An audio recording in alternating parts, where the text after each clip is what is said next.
There's been a lot of talk about edges around here lately, spiritually speaking. So I'm going to talk a little bit more about it. One of the talks that was given was, the title of it was The Edge of the Known.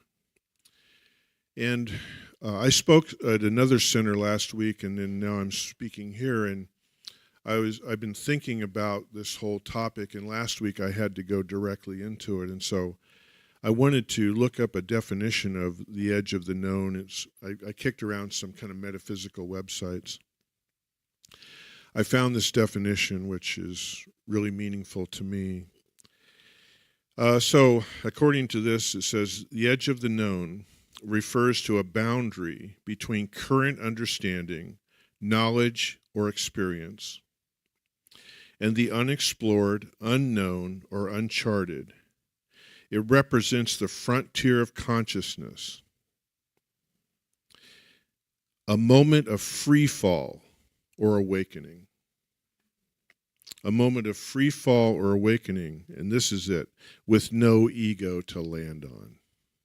Wow. Resulting in a state of freedom, liberation, and connection to wholeness. And this begs the idea for us to explore what is our definition of ego? With no ego to land on. And so I had a grandmother who, if you would sit still for her for any length of time, she would just wanted to read to you. Magazine article, newspaper article, a letter, a book, anything she had in her apron at the time. She lived in an apron from the time she got up in the morning till she went to bed. And she always had big pockets in her apron. She made her own aprons, and they were full of whatever was going on that day. And sometimes you'd see a little magazine poking out, or a little letter, or a newspaper. You go, oh my God, I gotta stay. But I actually loved it because it was so nurturing, and she had great voice fluctuation, and she would take on accents, and she was, I think that she had in a past life had been in some sort of theater. I'm not really sure. And so she read a story to me one day.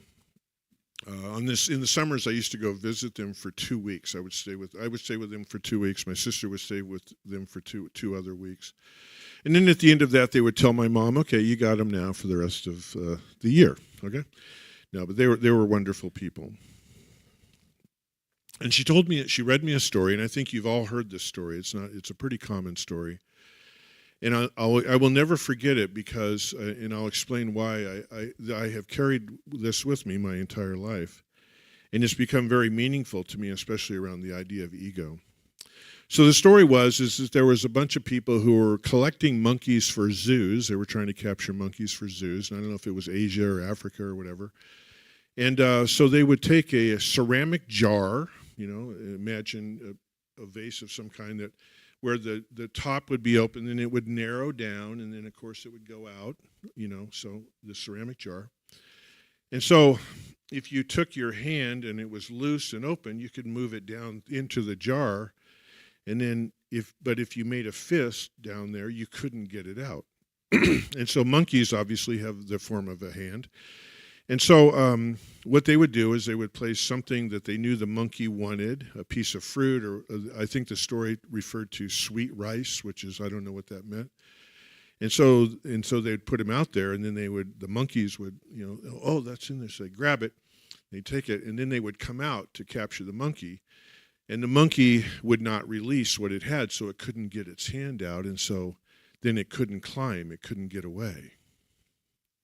And the reason this stayed with me is because, well, Grandma wants to climb the tree. Oh my God, how come the monkey doesn't let go? How come the monkey can't climb the tree? It's going to have to go to a zoo. Are there going to be, there's no trees in zoos. And I just freaked out and I was crying. And, she was like, oh my God, I got this kid crying. And because I was just so, oh my God, they're going to capture and take it away from its mom and dad. And I just had this whole thing, No wonder I'm a counselor, I'm just nothing but walking codependency, you know what I'm saying? And it's like, I just like, it kind of ruined zoos for me for a long time, and you want to go see the monkeys? No, they don't have trees, and there might be some jars in there, and oh my God, they're walking around with the jar in their hand, and they can't go back and play in the forest. And so that story, and it's interesting, I looked it up a while back, and it's attributed to a lot of different traditions, and including Buddhism and stuff. They have a version of this. But I want to talk to you about why it has become meaningful to me as I began to grow into my life. Because when I look back at my life now, I want to talk about the ego for a moment. The ego is not de facto a bad thing. We can use an ego in a healthy way, or we can use an ego in an unhealthy way. And this is a lesson you probably have taught your children, those of you who have children. A real simple lesson, because the ego is basically, the ego is what we value, plus self-preservation. And so preserving what we value. That's the definition of ego, the working psychological definition of ego. So how did you teach this to your children? You're throwing a ball around the front yard, or a frisbee around the front yard with your kids, and they're really into it. They're little and they're chasing it around. And then the ball or the frisbee goes into the street. Well, they want to go get the ball or the frisbee. They value the ball or the frisbee. They go after it. And you say, hey, stop. Look both ways. All right? There's the lesson. You value the frisbee, but also value your life, because you're endangering your life if you go after the frisbee. There's the lesson. Every single one of us, in some way, shape, or form, started off telling our kids about that. You value the frisbee, but you also value your life. So in the case of the monkey, the lesson comes down to, and this is, if you get into a lot of spiritual ideas around this, especially in Buddhism and stuff, this is where they really go with it. I value what's down there in the jar, but I also must value my freedom. Openness. Isn't that what freedom is? Openness? Openness to climb the tree, openness to go somewhere else, openness to listen to somebody, openness to a new idea. But if I'm hanging on to that, I lose my ability to be free. And so where this has really come up in my life, and as synchronicity goes, a few weeks ago, I had these talks lined up on my calendar that I was giving last week someplace, this week here. And a while back, I was doing a group where I work. And we were working with family systems work, primarily the roles that we take on within our families. That's a rough group. I don't know how many of you have been exposed to that work, but it's really rough, because what happens is you start to see a role emerge that you fell into within a family that was maybe an unhealthy family, a struggling family, a family with certain levels of dysfunction. And so I'm doing this with a group of people, and once a week where I work, we do a men's group, and it was with a men's group. And so the men I work with professionally sometimes struggle with communication, sometimes struggle with looking deeper into things because of some of the places they come from. And to their credit, we've been doing this for a long time now, several months, and they're starting to kind of get with it, and they're starting to be pretty chatty, which is really wonderful, right? That's amazing to me, okay, that they're actually talking. So we go along, and so I'm laying out the definitions of these groups, and we're talking about it. I've got them around a table, and we're really talking about it. And there was one gentleman who I feel, very intelligent person, very insightful person, very open person, very communicative person. He started, I'm reading the room, and I could tell in his face something was going on. It was just kind of, and I go, what's going on, dude? He said, I hate this. He says, I hate the fact that psychology puts me in a box. And I said, okay. I said, tell me about that. He said, because this is who I am. And I've been this way my whole life. And I hate that we're talking about this today. I said, why do you hate that? He said to me, is this my lot in life? It was very powerful. It was very emotional. And I know that most of us have big hearts, and we care so deeply for people that, of course, we want to say, oh, no, this isn't you. You know, we want the rainbows and the unicorns. But as a counselor, as a person who occupies a spiritual vocation, I don't put it out on Front Street there, but what am I supposed to do? It's your lot in life if you want it to be.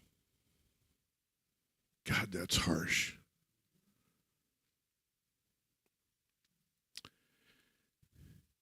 If you are holding on to it, you're not going to be able to access the freedom you need to become somebody else.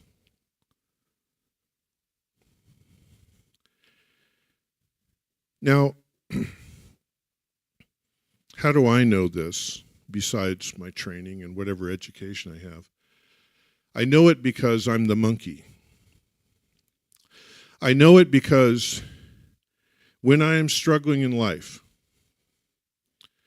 when I am struggling in a relationship, a conversation in a relationship, when I walk into a board meeting, when I walk into a staff meeting, when I walk into any place where there's going to be a conversation, do I walk in with my jar? Yeah, I have. And you know, every time, when I look at my life, every time that I have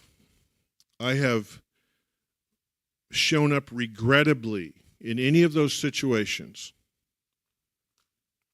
I have my jar. So you walk into, let's say, a difficult some meeting somewhere where, you know, we're going to have to take some stuff on, you know, hope everybody's really open, has some freedom here, you know, going to just really listen, be present. Andy, you with us? Yeah, just a second. Okay, I'm here. Yeah, what are we going to talk about? I can't wait, right? And what happens? I'm not open. I'm not free. I'm not present. And today I'm going to put a finer point on this and be a little bit more personal than maybe I've ever been in this capacity, because I'm a board member in this center, and we have a big meeting today. And prior to coming to become part of Center for Spiritual Living in Chico, I was involved in Center for Spiritual Living in Paradise, and I was the minister there. And the most regrettable things I ever did in that center from a leadership position, and there were a lot, was because I had a jar on. My ego was unhealthy. I was trying to preserve something that I shouldn't have been trying to preserve. This to me is one of the most powerful aspects, because as you guys know, I'm a very visual person. I'm not real fancy in terms of getting off into some concepts. I have to see it, and I think back when I deconstruct my life, and I think back, jar, jar, jar, jar, jar, jar, jar, jar, jar. Now we know that ruined Star Wars, but you know, and so, and it came up for me just this week personally. I would say in the last 2 weeks personally. I was working with a practitioner from this center over an issue that I have had come up, and I'm not going to elaborate in this. I'm going to simply say that as part of my grief, as part of my processing my way through, you know, the fact that my wife Judy moved on and all of that, I'm processing that, and And I had gotten myself tripped up in a rabbit hole of, did I really do enough for her? Could I have made a difference in some way, shape, or form? And it was not taking me to some good places, and I was going into the jar. I know that sounds weird. I'm going to explain this in a moment, what was in the jar. And so I worked with a practitioner. Our practitioners are amazing from stem to stern. I did some prayer work with a practitioner. What was revealed to me was a simple question. Okay, so basically, and this is how I walked away from the prayer session that we did. After I walked away, and things are, you're in a prayer session, things are kind of breaking up. It's like congestion. It's kind of breaking up, starting to leak a little bit, stuff coming out. And all of a sudden it was like, not enough. Is this a new concept for you, Andy? No. You know what's crazy? You know what I was hanging on to in the jar? Not enough. Why would I do that? Because it's the way I roll. It's comfortable. It's familiar. I have felt not enough for going back to the crib, I believe. And here I am. I am holding on to something, and the value is that it's familiar. It's what I know. And ego says, preserve that. So when we talk about, and we talk so much about consciousness, is that it seems so counterintuitive. Someone would hang on to a piece of consciousness and value a piece of consciousness that basically reinforces low self-esteem. Yeah, looks pretty shiny to me because I know who I am there. I can do that. I can do low self-esteem. Oh my God, I can do it in my jammies. I can, I don't have to prepare for that. I can just get comfortable. I can get really sloppy comfortable in my low self-esteem. And all of a sudden someone in their prayer treatment says, hey, let's rise up your self-esteem. Oh my God. Don't you want to climb up that tree, little monkey? I don't know. The zoo's looking pretty good. Right? So now to put a finer point on this, the leadership of this center, our spiritual leader, our board president, all the people who run this center, for a long time preparing for today's meeting, a lot of meetings, and there were times where I walked in with my jar. And the leadership of this center, without knowing it, allowed me to let go of my jar on a lot of issues. I'm not going to get into those because Andy had some strong opinions about stuff. Andy, boy, he wanted to hang on to his ideas, and you know what? They were just so slick how they did it. They just did it with love. I mean, how dare they do that? You know what I'm saying? Love and acceptance and openness, all that oneness. Oh my God. Where's my jar? Meeting's over. What's wrong, Andy? I'm trying to find my jar. Oh, you threw it away when I wasn't looking. Thank you for that. I'm going to end with this. I'm sorry. There's a gentleman I have a lot of respect for in terms of scholarly speaking. Never met him. He's already in the spirit world, been there for a while. His name is James Hillman, American psychologist who, and I respect him because of all the academia he was in, which is wonderful. He was able to write a lot of books on the soul, and so if you look him up, he wrote a number of books on the soul as a psychologist. I love it. And he said this: "Tell me for what you yearn, and I shall tell you who you are. We are what we reach for. We are what we reach for." If you're reaching for that jug, that jar, is that who you want to be? Beyond the center, I think about where we are socially, culturally, politically in this country. And I know that I hear people say all the time, man, I can't wait until we can go back, just completely go back to the before. Let's totally go back there and just pretend this didn't happen. And I understand that. But is that even possible? No, it's not. Because where we are today, if you don't like it, we all created it in some way.